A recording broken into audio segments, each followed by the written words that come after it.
This is the CBS Mid-Morning News with Douglas Edwards. Good day from the CBS newsroom in New York. Moscow and Washington began negotiations again this morning in an effort to solve the stalemate over the Soviet ballerina Lyudmila Vlasova and her defecting husband's efforts to find out whether she really wants to go home.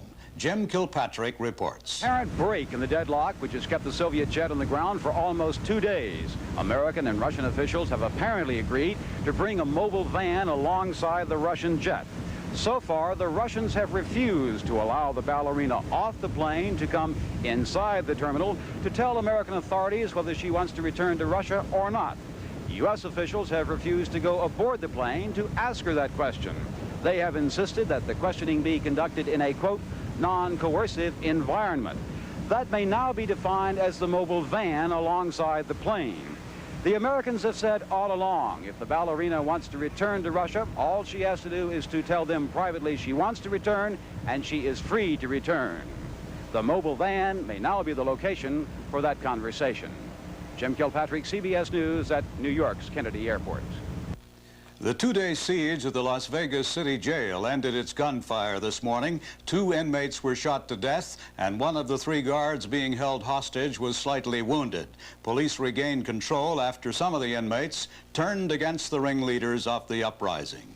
Lord Mountbatten, 79-year-old British war hero and cousin of Queen Elizabeth, was killed in an explosion on his boat in Ireland today. A radical branch of the Irish Republican Army has claimed responsibility, and the police are checking into that telephone call.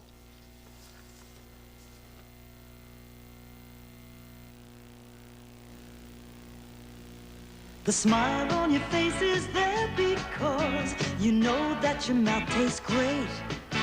And it's nice when their teeth are getting strong and the clean in your mouth is Colgate. Colgate is more than a brisk, clean taste. With regular brushing, Colgate's fluoride penetrates the surface of tooth enamel. Not this fast, but it gets in and fights cavities. There's a twinkle in your eye when there's fluoride for their teeth, and the clean in your mouth is Colgate. It's hurting right in here. Bernadette Clausen has a headache and a problem swallowing tablets. Like when I swallow, it feels like right here, it's still there. So we're giving her a new extra-strength Tylenol adult liquid. Because it's a liquid, it's easier to swallow than ordinary tablets. I feel better, a lot better. I think it's terrific. It was easy to get down, much easier than when I have to take a pill. Extra-strength Tylenol adult liquid, easier to swallow, and you can't buy a more potent pain reliever without a prescription.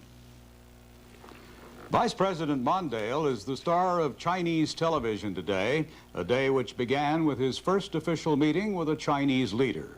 Jed Duval reports from Peking. President Mondale brought some American offers to his first formal talks with Vice Premier Deng Xiaoping. Little was said about their 3-hour meeting.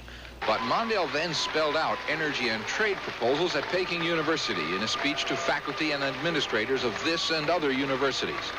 The U.S. will sell China advice and equipment for enormous hydroelectric projects similar to the Tennessee Valley Authority.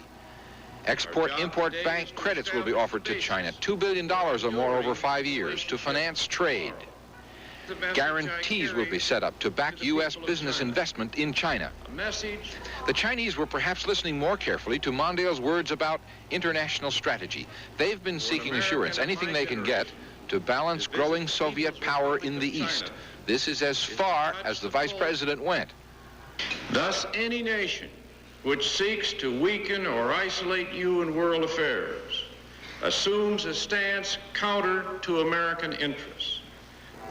At the university, Mondale became the first American official ever to make a public speech in communist China. The speech will be seen on nationwide television here by tape delay in prime time, unedited. With 1 billion people and only 1 channel to watch, that gives Mondale the world's largest television audience. Jed Duval, CBS News, Peking. That's the news. Good day from New York. From the CBS Newsroom in New York, this has been the CBS Mid-Morning News with Douglas Edwards.